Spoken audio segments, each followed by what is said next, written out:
Hello friends, ఇప్పుడైతే ఏర్పాటు అనమాట. ఇప్పుడు నాకున్న ఒక వంట మనిషి కూడా పోయింది.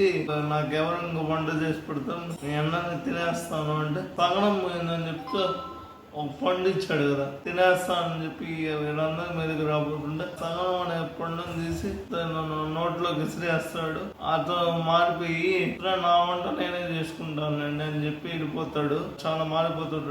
రాక్షసు నుంచి చాలా పెద్ద పెద్ద రాక్షసు కూడా మారిపోయి మామూలు స్థితికి వచ్చేస్తాడు. తర్వాత ఏమవుతుందంటే నువ్వే కదా మా అమ్మాయిని కాపాడింది, ఈ రాజ్యం కన్నా చిన్న రాజ్యం ఉంది, నువ్వు పెద్ద రాజ్యం కలిగి మా రాజ్యానికి మా అమ్మాయి రాని మా అమ్మాయిని పెళ్లి చేసుకోమని ఆ రాజు అడుగుతాడు. ఈ రాజు కూడా ధీర్యం చేసుకోరా అని చెప్పి చెప్తాడు అనమాట. అట్లా అనమాట కథ కంచుగా మనం ఇంటికి అట్లా ఒక తెలివి తక్కువ వాడికి కూడా ఒక రోజు వస్తుంది. లైక్ చేయండి, షేర్ చేయండి, సబ్స్క్రైబ్ చేయండి.